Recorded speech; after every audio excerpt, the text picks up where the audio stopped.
वायुमंडल की परतें पढ़े थे। क्षोभ मंडल, संताप मंडल, आयन मंडल, मध्य मंडल और आयन मंडल, उसके बाद वायुमंडल।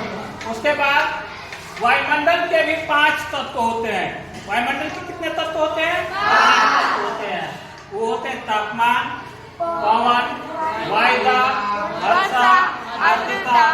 ये उसके 5 तत्व होते हैं। ये मुख्य तत्व है उसके।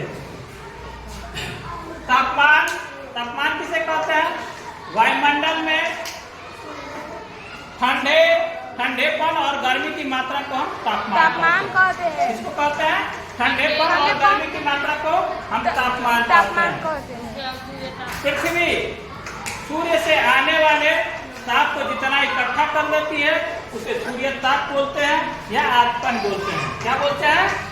सूर्य ताप या आतपन बोलते हैं। तापमान को हम सेल्सियस में नापते हैं, डिग्री सेल्सियस में नापते हैं। इसका सेल्सियस नाम इसलिए पड़ा कि इसकी खोज एंडेस सेल्सियस ने की थी। और तापमान को हम थर्मामीटर में मापते हैं और थर्मामीटर में जो द्रव होता है उसे हम पारा बोलते हैं। वो तत्व है जो कमरे के तापमान पर यानी कि सामान्य तापमान पर द्रव की अवस्था में पाया जाता है। उसके बाद वायुदाब देख लो।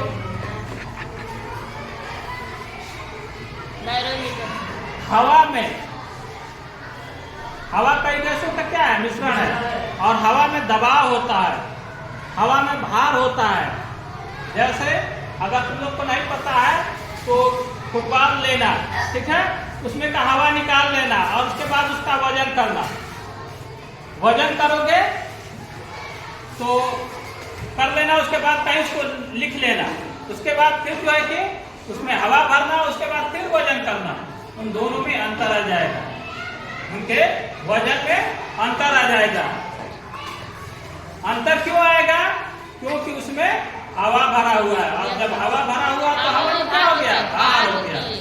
इसी जो यही हवा का भार सभी परतों पर है, सभी परतों पर हवा का भार पाया जाता है और उसी हवा के भार को या उसी हवा के दबाव को हम वायुदाब बोलते हैं।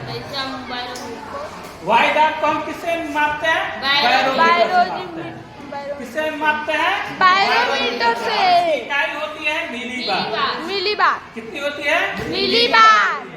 अगर हवा का दबाव न हो तो हमारे शरीर से खून बहने लगेगा। हमारे शरीर हो सकता है कि फट जाए पूरी तरह से। अगर हवा का दबाव नहीं रहेगा तो बहुत दिक्कत हो जाएगी। जैसे अगर चंद्रमा का नाम सुना हो ना, तो चंद्रमा पर अगर कोई वैज्ञानिक या एस्ट्रोनॉट जाता है तो उसका कपड़ा विशेष प्रकार का बना होता है। सफेद और उज्जर से मतलब नहीं है, वो विशेष प्रकार का बना होता है कि उस पर दबाव नहीं पड़ता है। क्योंकि चंद्रमा पर वायुमंडल नहीं है, तो जब वायुमंडल नहीं है तो दबाव भी नहीं होगा। और विशेष कपड़ा नहीं पहन के जाएंगे तो हमारे शरीर से वहां खून बहने लगेगा, नसें फट जाएंगी। इसलिए वहां विशेष प्रकार के कपड़े पहन करके जाते हैं। हवा में कभी कभी तुम लोग सुबह में देखो तो लगता है कि नीला नीला दिख रहा है, धुआं जैसा दिख रहा है। तो धुआं जैसा इसलिए क्या? ठंडे के दिनों में ठंडों के दिन में चाहे इन दिनों में भी कभी कभी देख सकते हो। वो नीला नीला हवा में जल का वाष्पीकरण होने से जो वाष्प रहता है वही फैला रहता है, जिसके कारण वो नीला दिखता है। नीला क्यों दिखता है? क्योंकि आकाश का जो रंग है उसी के कारण वो जो है कि नीला दिखता है। आकाश क्यों नीला दिखता है?